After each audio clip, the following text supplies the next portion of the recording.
धन्यवाद। जय हिंद।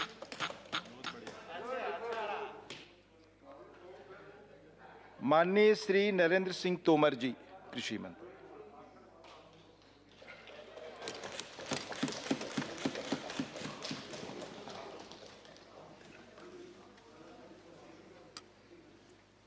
माननीय उपसभापति महोदय,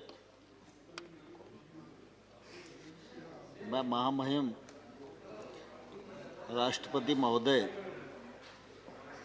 के अभिभाषण पर कृतज्ञता ज्ञापित करने के लिए खड़ा हुआ हूँ। मुझे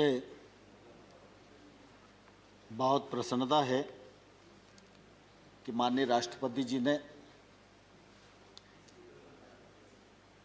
दोनों सदनों को संयुक्त रूप से संबोधित किया और विगत वर्ष में जो उल्लेखनीय प्रगति थी और देश से और नागरिकों से जो उनकी अपेक्षा थी, उन्होंने विस्तार से देश के समक्ष रखा। मैं उनका आभारी हूँ।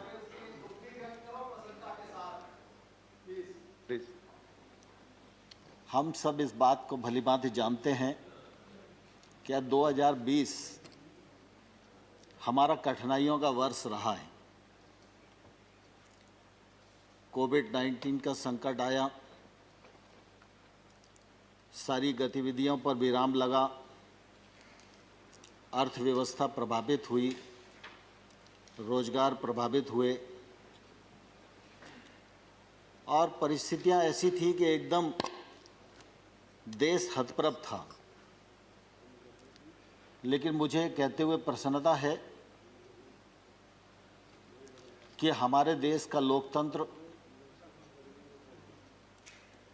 और हमारे देश के नागरिक दोनों इस देश की बड़ी ताकत हैं और इसी का यह परिणाम हम सब लोगों को ध्यान में आया कि जब लॉकडाउन 1 हुआ तो उस समय देश ने जिस प्रकार से अनुशासन का परिचय दिया, उसकी जितनी प्रशंसा की जाए उतनी कम ही है। हम सब इस बात को भलीभांति जानते हैं कि वह कालखंड ऐसा कालखंड था कि अगर महामारी का विस्तार होता तो शायद हमारे पास उतने साधन भी नहीं थे कि हम उसका मुकाबला कर पाते। चाहे वो पीपीई किट का मामला हो, चाहे मास्क का मामला हो, सैनिटाइजर का मामला हो, स्वास्थ्य व्यवस्थाओं का मामला हो।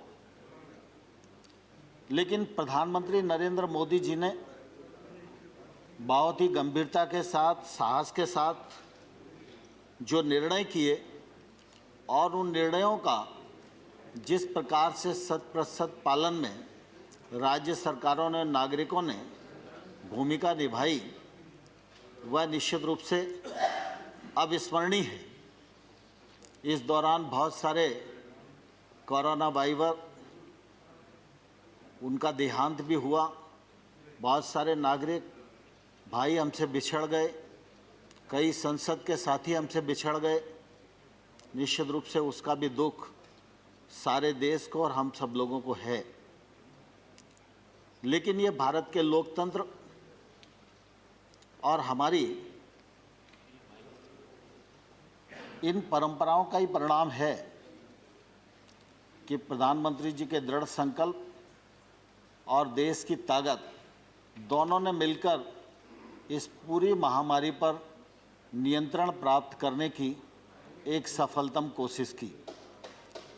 और आज हम ये कह सकते हैं कि इस प्रकार की जो महामारी है, इस महामारी से निपटने के लिए भारत पूर्ण रूपेण सक्षम है। एक पीपीई किट बनाना हमारे लिए मुश्किल होता था, आज हम पीपीई किट दूसरों को देने की स्थिति में आ गए हैं। जिला अस्पतालों तक में वेंटिलेटर की सुविधा हमारे यहाँ नहीं हुआ करती थी। यह सुविधा जिला स्तर के अस्पतालों से नीचे तक कि जो हमारे छोटे अस्पताल हैं वहाँ ऑक्सीजन की व्यवस्था, वेंटिलेटर की व्यवस्था पहुँच गई है और उसके कारण निश्चित रूप से इस पर नियंत्रण प्राप्त करने में हम लोग बहुत सफल हुए हैं। इसके लिए प्रधानमंत्री जी के इस कृतित्व की निश्चित रूप से मैं प्रशंसा करना चाहता हूँ। आज जब इस वर्ष का बजट आया तो स्वाभाविक रूप से सरकार की तो ये कोशिश होती है कि वह सभी क्षेत्रों पर ध्यान दे, सभी वर्गों पर ध्यान दे, लेकिन वर्तमान जो परिस्थिति है उस परिस्थिति में स्वास्थ्य सुविधाओं पर ध्यान देना हम सबके लिए अत्यंत आवश्यक है। और मुझे कहते हुए प्रसन्नता है कि इस बजट में स्वास्थ्य सेवाओं की दृष्टि से 137% की जो वृद्धि की गई है वह निश्चित रूप से स्वागत योग्य है।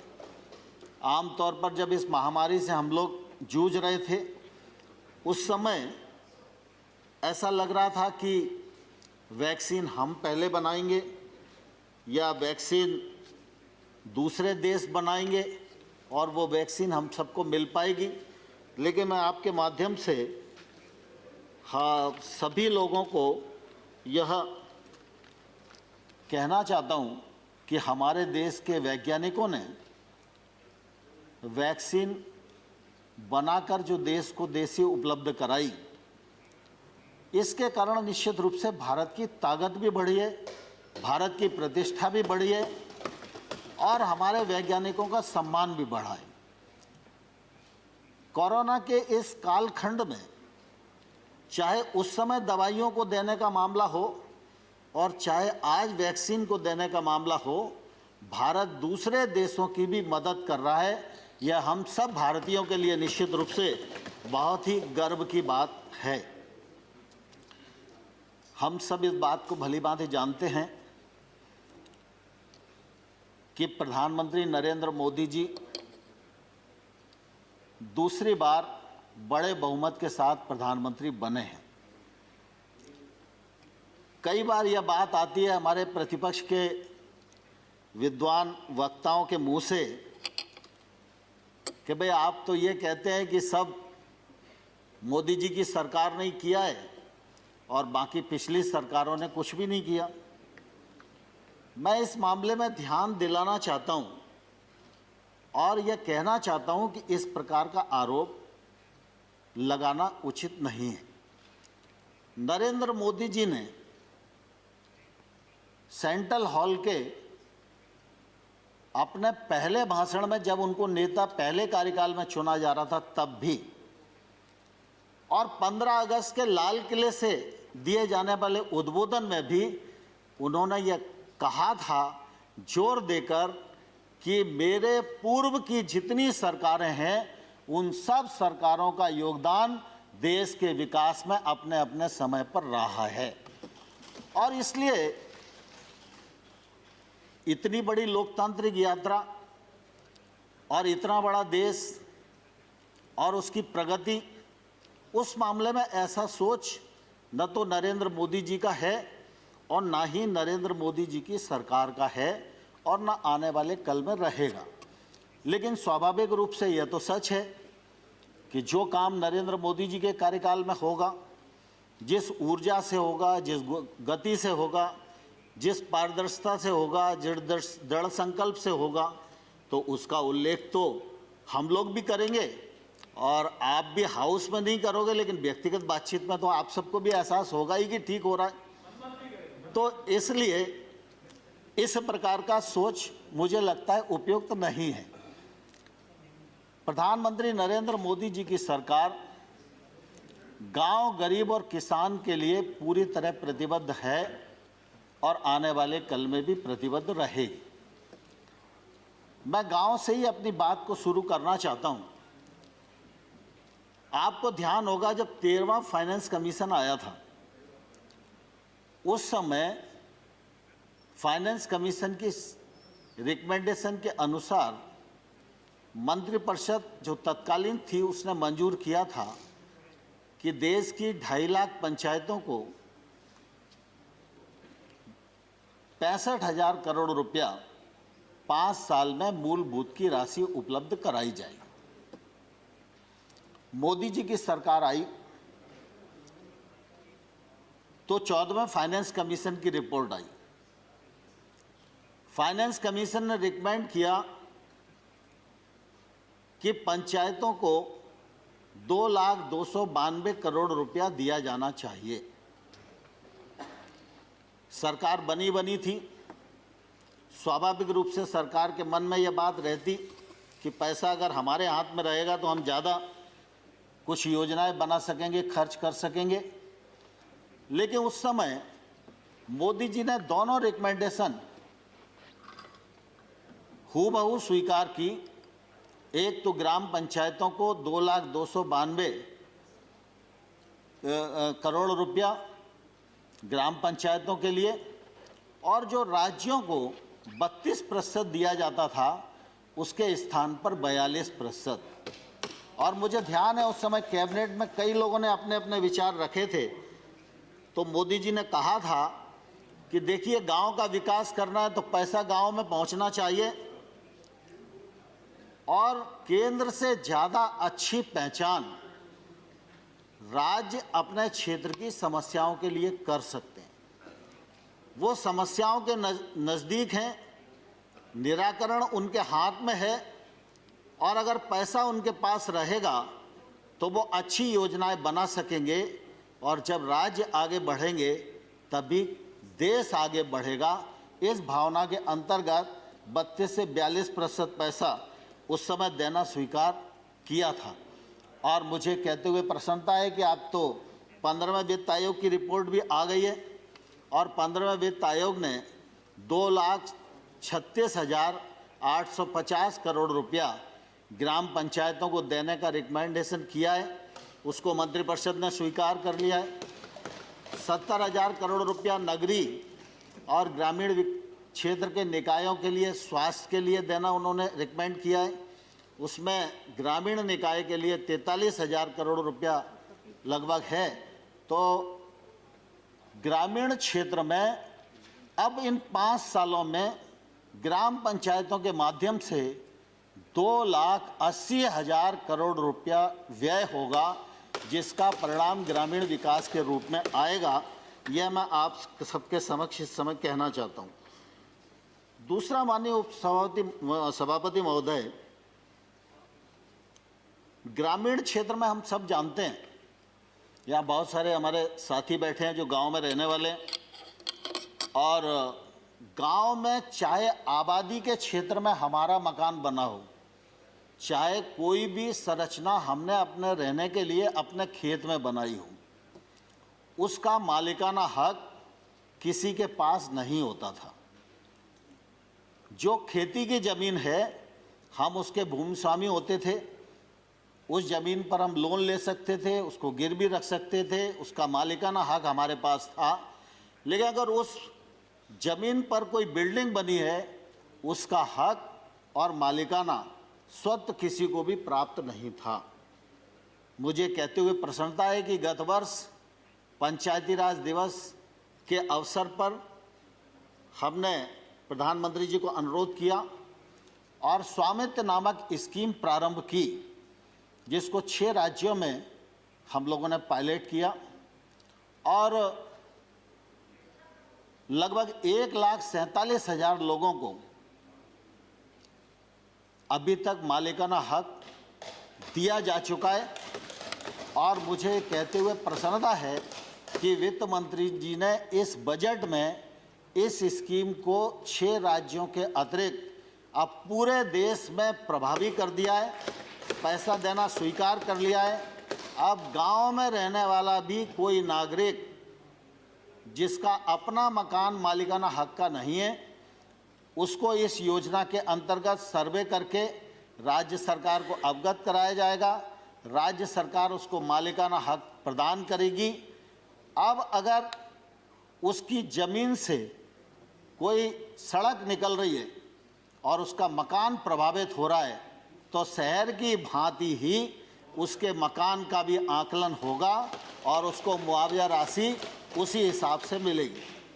अब यह मकान की जो संपत्ति है, ये संपत्ति बैंक में भी गिरवी रखी जा सकेगी। अगर कोई परिवार अपने बाल बच्चों को आगे काम शुरू कराना चाहता है, उसके लिए वो ऋण लेना चाहता है, तो यह संपत्ति उसके काम भी आएगी। यह एक बड़ी योजना भारत सरकार ने इस दौरान ग्रामीण क्षेत्र के लिए प्रारंभ की है।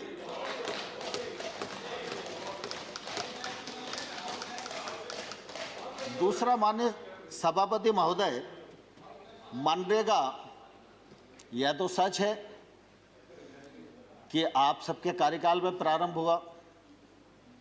फिर यह भी बात कही जाती है कि कुछ लोग कहते थे कि मनरेगा गड्ढों वाली योजना है। तो आप भी इस बात को अच्छे से जानते हो, हम भी इस बात को अच्छे से जानते हैं कि भाई जब तक आपकी सरकार थी तब तक निश्चित रूप से उसमें गड्ढा खोदने का ही काम होता था। लेकिन मुझे कहते हुए प्रसन्नता भी और गर्व भी है।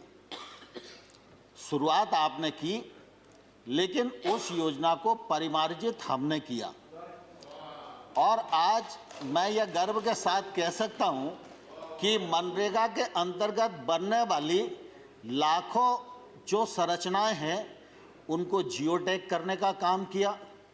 मनरेगा के मजदूर को उसके अकाउंट में पैसा जाए मजदूरी केंद्र सरकार से यह सुनिश्चित किया, और मनरेगा बहुआयामी बने, बहुउपयोगी बने। मनरेगा सिर्फ लोगों को अकेला रोजगार देने का ही काम ना आए, रोजगार तो व्यक्ति को मिले ही, लेकिन ऐसी संरचना बने, किसी गरीब आदमी के यहाँ कैटल शेड बन जाए तो पशुपालन के लिए उसको काम आएगा, उसकी ताकत बढ़ेगी। छोटा मोटा गांव में तालाब बन जाए तो जल रुकेगा, उससे जल का संवर्धन होगा। तो मनरेगा को हम लोगों ने परिमार्जित किया, मनरेगा में निरंतर पैसे को बढ़ाया, और जब पिछले बार कोविड का संकट आया तो 61,000 करोड़ का बजट था, उस बजट को बढ़ाकर 1,11,500 करोड़ रुपया देना सुनिश्चित किया। तो मनरेगा के माध्यम से 10 करोड़ से अधिक लोगों को रोजगार मिला, 324 लाख करोड़ मानव दिवस सृजित हुए, और मनरेगा के माध्यम से निश्चित रूप से जो ठीक उपयोग किया जा सकता था वो करने का प्रयास भारत सरकार ने किया। अभी माइग्रेंट लेबर की भी बात आई, तो मनरेगा ने भी ये सुनिश्चित किया कि माइग्रेंट लेबर को रोजगार मिले, और फिर प्रधानमंत्री जी ने गरीब कल्याण रोजगार अभियान भी संचालित किया। इस अभियान के अंतर्गत 50,000 करोड़ रुपए का प्रावधान किया गया, और इसके माध्यम से भी बड़ी मात्रा में रोजगार के अवसर खुले और लोगों को रोजगार मिला। मुझे कहते हुए प्रसन्नता है कि देश में चाहे बड़ी सड़क बने, चाहे चतुर्भुज योजना बने, और चाहे छोटे से छोटे गांव में गांव का व्यक्ति भी डामरीकृत सड़क को जोड़ पाए, उसका उपयोग कर पाए, यह कल्पना भारत के पूर्व प्रधानमंत्री अटल बिहारी वाजपेयी जी ने की थी। अटल बिहारी वाजपेयी जी ने जो रोड मैप बनाया था कि 6 लाख गांव को, 1,80,000 बसाहटों को 2007 तक डामरीकृत सड़क से जोड़ दिया जाएगा, वह काम पूरा नहीं हुआ क्योंकि अटल जी की सरकार बीच में चली गई। मुझे कहते हुए प्रसन्नता है कि बीच के कालखंड की जो स्थिति रही वो अलग है। आज फिर उस काम को प्रारंभ किया है, फर्स्ट फेज सेकंड फेज पूर्णता की ओर है, और मुझे कहते हुए प्रसन्नता है कि जब प्रधानमंत्री नरेंद्र मोदी जी ने दूसरा कार्यकाल प्रारंभ किया तो 80,250 करोड़ रुपए की लागत से 1,25,000 किलोमीटर सड़क थर्ड फेज के अंतर्गत बनाई जाएगी। यह भी हम लोगों ने सुनिश्चित किया, बनाई जाएगी, जिसमें 42,000 किलोमीटर जो है स्वीकृत हो गई है। बहुत सारी जगह उसके शिलान्यास भूमि पूजन भी सांसद लोग कर रहे हैं। तीसरा, ग्रामीण क्षेत्र में हम जानते हैं कि आजीविका की बड़ी आवश्यकता है। 66 लाख सेल्फ हेल्प ग्रुप को शक्ति संपन्न बनाने की कोशिश की जा रही है। अभी तक उनको बैंक से जो ऋण का लिंकेज हुआ है वो लगभग 3 लाख करोड़ का है। उनका एनपीए जो कभी 2014 से पहले 23% हुआ करता था, आज हम लोगों ने परिमार्जित करके 2% तक उसको लेकर आए। और आप सब देखेंगे कि जब कोविड का संकट आया तो शहर में तो जागरूक थे, पढ़े लिखे लोग थे, लेकिन गांव में भी ग्राम पंचायत का सचिव, रोजगार सहायक, आशा वर्कर और सेल्फ हेल्प ग्रुप की महिलाओं ने कोविड प्रोटोकॉल का 100% पालन करने में अपनी भूमिका का निर्वाह किया। चाहे वो मास्क बनाने का मामला हो, सैनिटाइजर बनाने का मामला हो, उन सब ने देश के उस कालखंड के दौरान जो अपनी भूमिका थी उस भूमिका का निर्वाह करने की पूरी एक सफलतम कोशिश की है। मैं सदन के माध्यम से सेल्फ हेल्प ग्रुप की सभी बहनों को बधाई भी देना चाहता हूं। माननीय अध्यक्ष महोदय, माननीय सभापति महोदय, निश्चित रूप से ग्रामीण विकास के क्षेत्र में गरीब आदमी के जीवन स्तर में बदलाव आए, इस बात का सद प्रयत्न और संकल्प प्रधानमंत्री मोदी जी का रहा। मुझे कहते हुए प्रसन्नता है कि प्रधानमंत्री आवास योजना को दोबारा से परिमार्जित करके बनाया गया, आकार बढ़ाया गया, पैसा बढ़ाया गया। और सिर्फ इतना ही नहीं कि हम आवास दे रहे हैं, इसका कोई यश प्राप्त किया जाए। गांव में रहने वाले व्यक्ति का जीवन सुगम हो, उसका जीवन यशस्वी हो, वह सही प्रकार से अपने परिवार के साथ रह पाए, इसलिए उसको आवास भी दिया। 8 करोड़ उज्ज्वला योजना के अंतर्गत रसोई गैस भी उसको उपलब्ध कराया। हर घर में शौचालय की उपलब्धता कराई। सौभाग्य योजना के अंतर्गत उसको बिजली की उपलब्धता कराई, उस घर में रसोई की उपलब्धता कराई। और आज हम ये कह सकते हैं कि इन सब गरीब हितैषी योजनाओं के कारण गांव में निवास करने वाले व्यक्ति के जीवन स्तर में बदलाव आया है। यह निश्चित रूप से एक योजनाबद्ध आमूलचूल परिवर्तन है। और मैं यह मानता हूं कि सरकार कोई भी हो, लेकिन सरकार का धर्म यही है कि देश में रहने वाले गांव गरीब किसान के जीवन स्तर में बदलाव आए, गांव में अधोसंरचना विकसित हो और ग्रामीण क्षेत्र में निवास करने वाले व्यक्ति के जीवन स्तर में बदलाव आए, यह सुनिश्चित करने का हम लोगों ने प्रयत्न किया है। कृषि का क्षेत्र हम सब जानते हैं बहुत महत्वपूर्ण है। कृषि के क्षेत्र में उत्पादन बढ़े, उत्पादकता बढ़े, उनके बहुत आंकड़ों में मैं नहीं जाना चाहता, लेकिन लगातार इस दिशा में आशातीत वृद्धि हो रही है। प्रधानमंत्री जी ने लोगों को आह्वान किया, सरकारों को निर्देश दिया कि भाई एक कालखंड था जब हमारे पास खाद्यान्न का अभाव था, तब सरकारों ने विचार उत्पादन केंद्रित किया, लेकिन आज हम खाद्यान्न में आत्मनिर्भर हैं, तो हमको किसान के बारे में अगर विचार करना है तो आय केंद्रित विचार करना चाहिए। और इसलिए किसान की आमदनी दोगुनी हो तो उसमें पीएम किसान योजना के माध्यम से 6,000 रुपये का कंट्रीब्यूशन सरकार ने भी दिया। और आज हम ये कह सकते हैं कि 10 करोड़ 75 लाख किसानों को 1,15,000 करोड़ रुपया डीबीटी के माध्यम से उनके अकाउंट में भेजने का काम किया है। लेकिन साथ ही साथ जब किसान की आमदनी दोगुनी करना है तो एक तरफ से काम करेंगे तो नहीं चलेगा। किसान की उत्पादन भी बढ़ना चाहिए, उत्पादकता बढ़ना चाहिए। उत्पादकता के लिए टेक्नोलॉजी का उपयोग होना चाहिए, सिंचाई के साधन बढ़ने चाहिए, लोगों को सूक्ष्म सिंचाई की ओर जाना चाहिए, फर्टिलाइजर की बीज की उपलब्धता समय पर होनी चाहिए। जी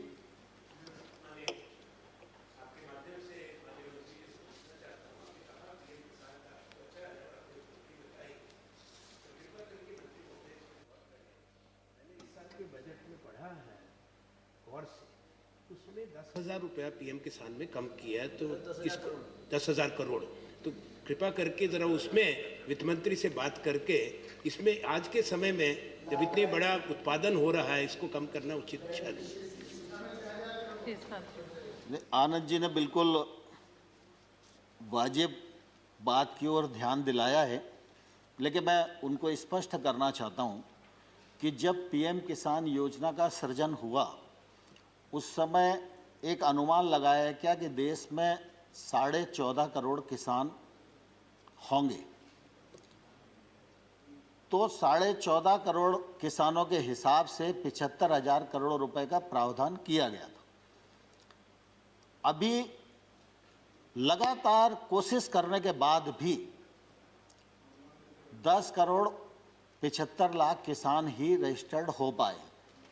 केंद्र सरकार लगातार इस बात की कोशिश में लगी हुई है कि जो बचे हुए लोग हैं वो भी रजिस्टर्ड हो जाएं। अभी पश्चिम बंगाल जैसे राज्य है, उन्हें अभी ज्वाइन नहीं किया था, वो आ जाएंगे तो 70 लाख उनके ही हो जाएंगे। तो चूंकि आज की जो परिस्थिति है उस परिस्थिति में हमारा काम इसमें चल रहा था 65,000 करोड़ रुपए में, और इस समय जो आप तो वर्षों मंत्री रहे हैं तो आपको मालूम है कि जो बजट की व्यवस्था थी तो थोड़ी उसमें दिक्कत भी थी, तो इसलिए वहाँ 75 हटा के 10,000 कम किया है। लेकिन जिस प्रकार से आप देखते हैं कि हम मनरेगा में बजट 38,000 करोड़ का होता है, खर्च 49,000 करोड़ का होता है, तो अगले बार फिर 49 हो जाता है, फिर अगले बार जो खर्चा 59,000 करोड़ हो जाता है। इसी प्रकार से आज भी अगर हम देखेंगे 61 की जगह 1,11,000 करोड़ किया। जैसे रजिस्ट्रेशन बढ़ेगा, मैं आपके माध्यम से सदन को भी और किसानों को भी आश्वस्त करना चाहता हूं कि प्रधानमंत्री किसान सम्मान निधि योजना में पैसे की कोई कमी नहीं आने दी जाएगी। आप बिल्कुल बेफिक्र रहें। मंत्री महोदय, आपको कंक्लूड करने की ओर जाना पड़ेगा। जी ठीक है। Till he concludes, and we will reduce it from our other speakers. Fine. ठीक है।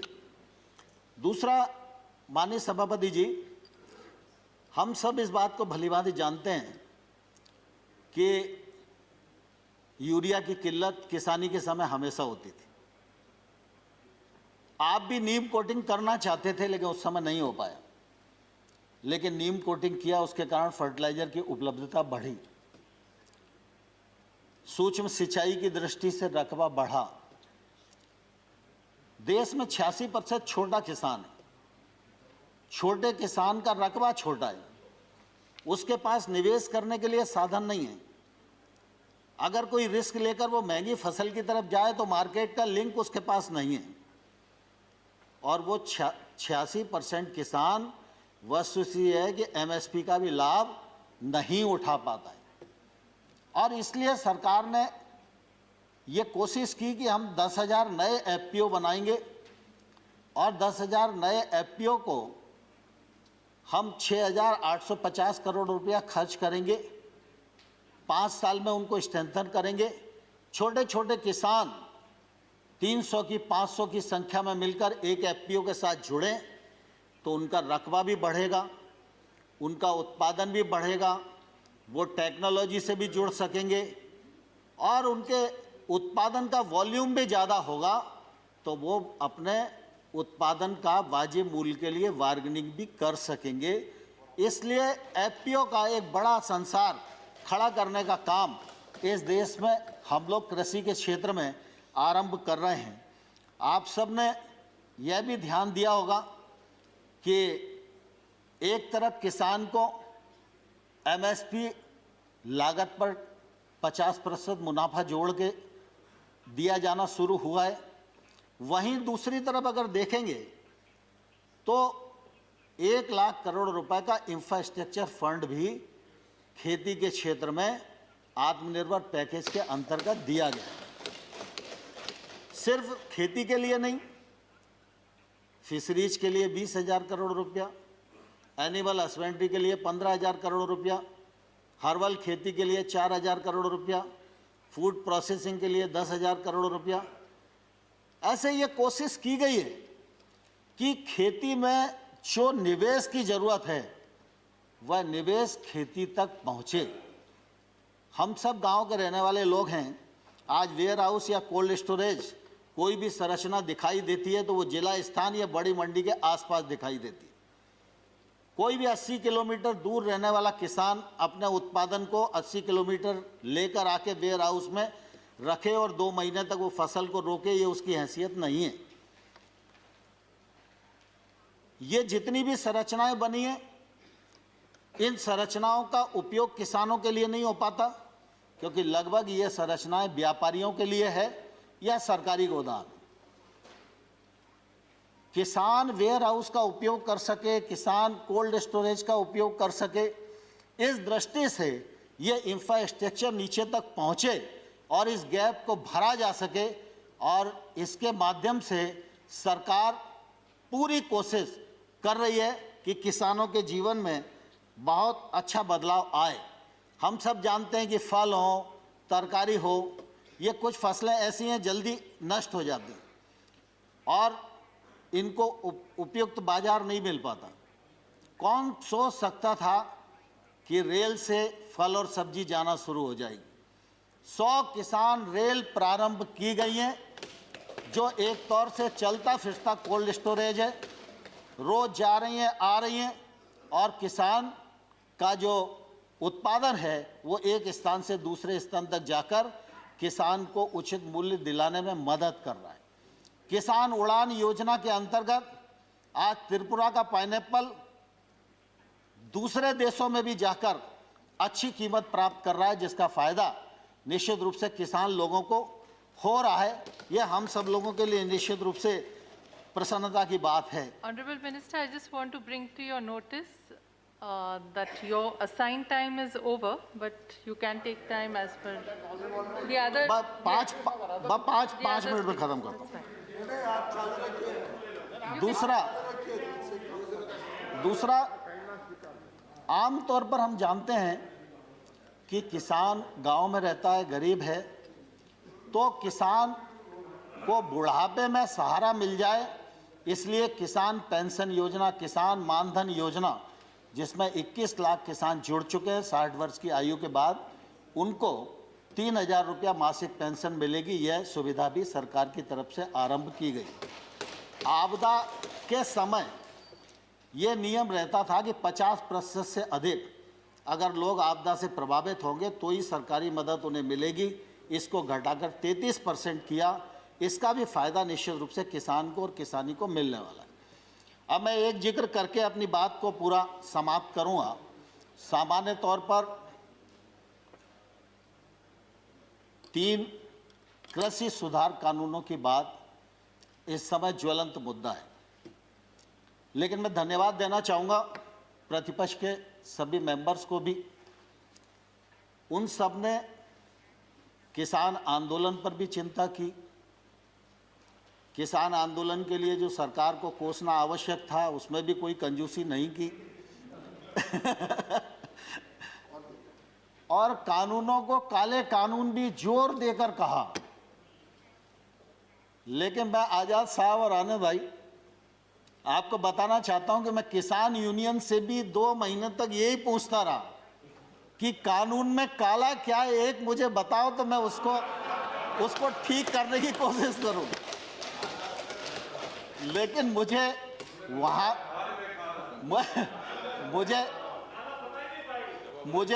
वहां भी मालूम नहीं पड़ा।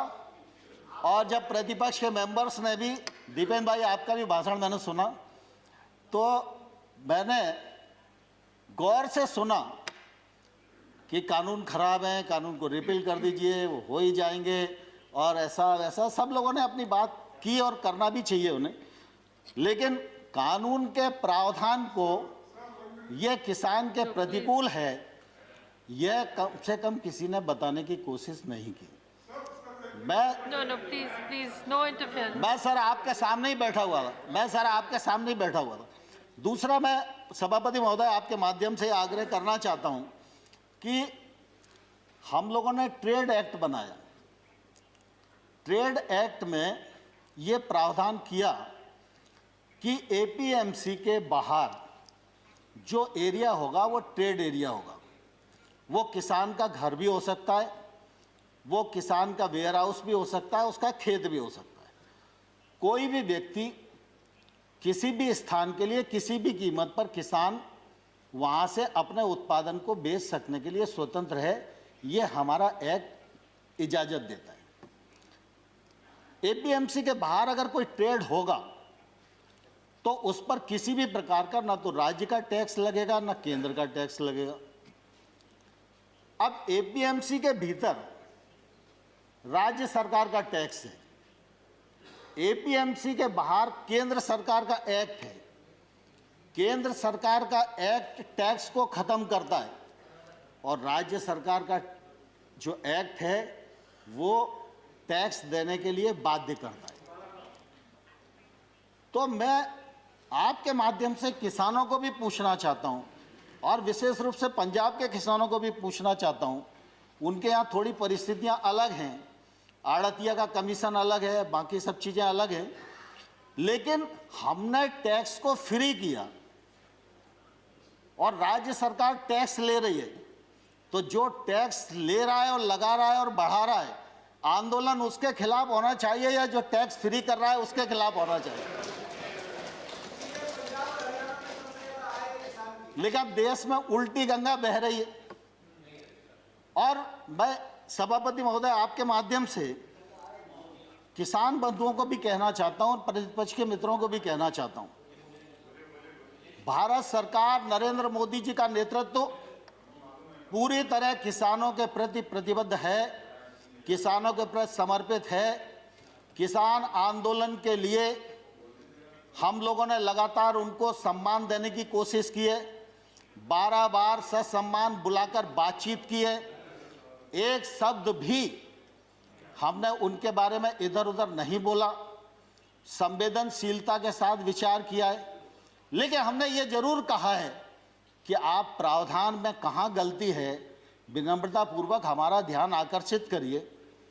हमने जो उनकी भावना के अंतर्गत जिन बिंदुओं को चिन्हित किया जा सकता था उनको भी चिन्हित करके बताया कि हमको आपकी लगती है कि आपको यह शंका है कि एपीएमसी खत्म हो जाएगी, तो हम इस पर विचार करते हैं। एपीएमसी खत्म नहीं होगी।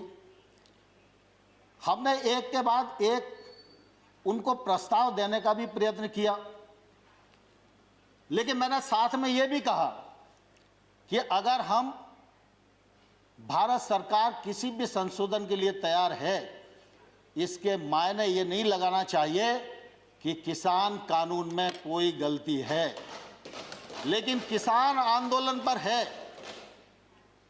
पूरे एक राज्य में गलत फहमी का शिकार हैं लोग। एक ही राज्य का मसला है। Please don't interfere. Let him speak. Please और don't. सभापति We are महोदय, very short on time. सभापति महोदय, किसानों को इस बात के लिए बरगलाया गया है कि ये कानून आपकी जमीन को ले जाएंगे। मैं कहता हूं कॉन्ट्रैक्ट फार्मिंग के एक्ट में कोई एक प्रावधान बताए, Please don't. कोई एक Please प्रावधान बताए। don't. Let him खड़गे जी, speak. Let him speak. खड़गे जी, Counter later. खड़गे जी दुनिया Let him जानती है, speak. You can speak खड़गे जी later. दुनिया जानती है, पानी से खेती होती है, खून से खेती सिर्फ कांग्रेस ही कर सकती है, भारतीय जनता पार्टी खून से खेती नहीं कर सकती।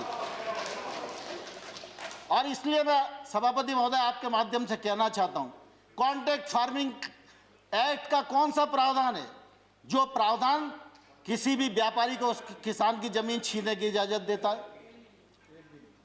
लेकिन लोगों को भड़काया जा रहा है, जमीन चली जाएगी।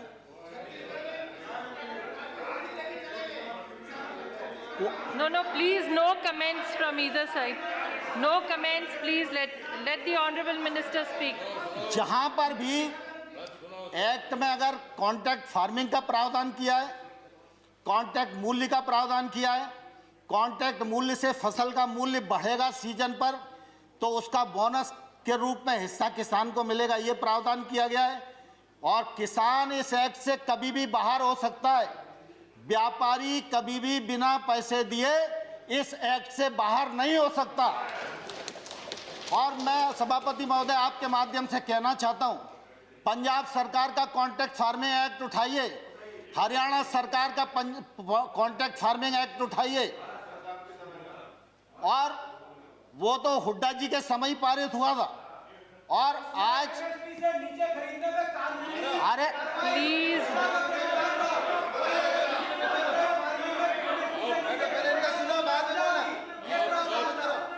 excuse me, please, he is not yielding. He is not yielding, so please. Dipendra भाई दीपेंद्र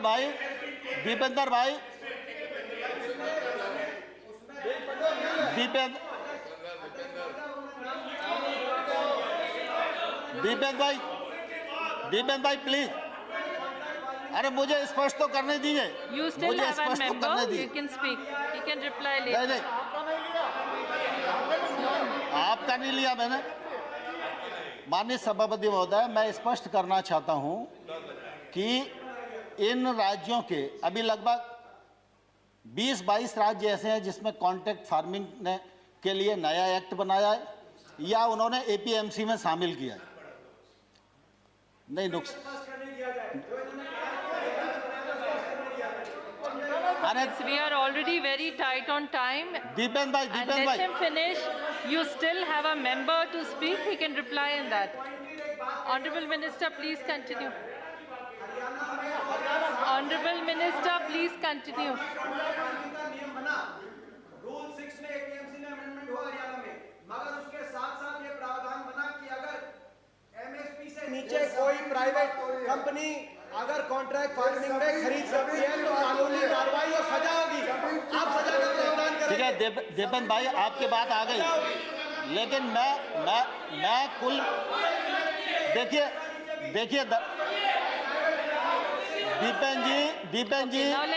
दीपेंद्र जी सवाल इसका नहीं है कि उस एक्ट में क्या लिखा है, सवाल इसका है कि कॉन्ट्रैक्ट फार्मिंग एक्ट है या नहीं है, और कॉन्ट्रैक्ट फार्मिंग एक्ट कब बना, और उस कॉन्ट्रैक्ट फार्मिंग एक्ट में अगर किसान गलती करेगा तो किसान को जेल जाना पड़ेगा।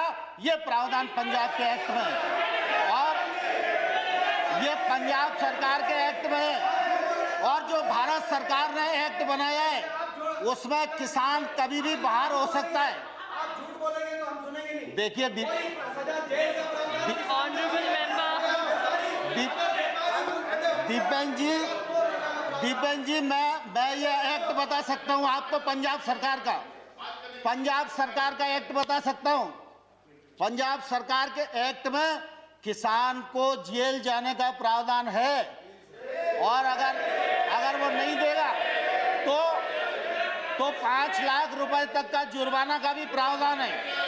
लेकिन भारत सरकार का act,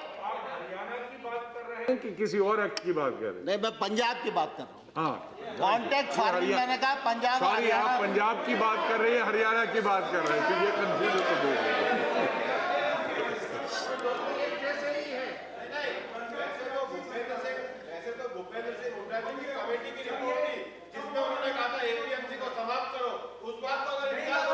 So, Honorable Minister. APMC को समाप्त करो और ये पंजाब में हुड्डा जी, अब Honorable एक बार Minister. दीपेंद्र जी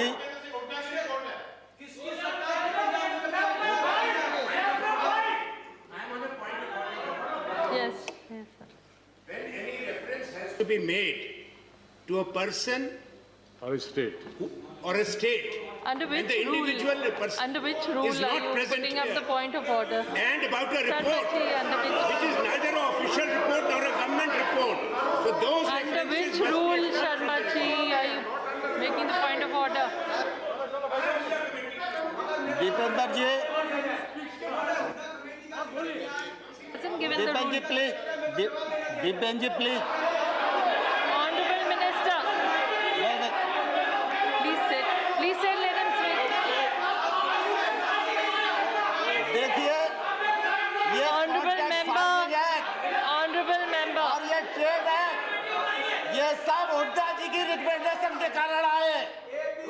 कान खोलकर सुन लो, ये हुड्डा कमेटी की रिपोर्ट के कारण आए। और अब जब दोबारा से कृषि पर बहस हो, जब कृषि पर बहस हो तब आप पढ़ के आना और बहस करना, मैं जवाब Under which दूंगा आपको। rule, sir? Bhupendra Yadav ji has a point of order. Please say under which rule and Madam, माननीय सभापति महोदय, Madam, Bhupender Rule Yadav ji. 238, Rule 9, shall not obstruct proceeding, his or interrupt and avoid making running commentaries with speeches are being made in the council. उनको जरा restrict करिए. Honorable members, please realize we are very short on time. And नहीं, let the सभापति महोदय, Honorable बस मैं Minister 2 minute finish में his समाप्त speech. कर रहा हूँ। You still have one member who can speak, so they can respond to what Honorable Minister is saying. So, माननीय Honorable सभापति Minister, ji, please don't give a माननीय chance and सभापति जी, complete it. मैं आपके माध्यम से सदन को बताना चाहता हूं, खरीद में ट्रांसपेरेंसी आए, ई ट्रांजैक्शन बढ़े, किसान को वाजिब दाम मिले, इलेक्ट्रॉनिक ट्रेड बढ़े, इसके लिए 1000 मंडियों को इनाम मंडी के रूप में परिवर्तित किया और 1000 और अब कर देंगे, बजट में प्रावधान हो गया। इसी प्रकार से लगातार हमने कोशिश की है कि कृषक की आमदनी दोगुनी हो और किसानी का योगदान देश के जीडीपी में तीव्र गति से बढ़े। ये जो कृषि सुधार बिल हैं, ये बिल भी इसी दिशा में एक महत्वपूर्ण कदम है। मैं आपके माध्यम से सारे सदन को भी और सारे किसान भाइयों को भी ये कहना चाहता हूँ कि प्रधानमंत्री नरेंद्र मोदी जी किसानों के लिए समर्पित हैं और रहेंगे।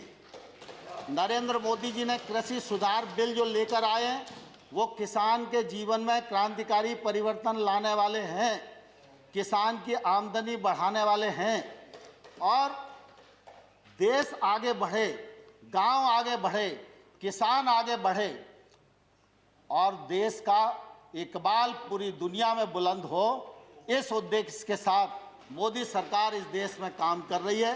माननीय सभापति महोदय, बहुत बहुत धन्यवाद। धन्यवाद तोमर जी। इसके बाद श्री अखिलेश प्रसाद जी। Akhilesh, please sir,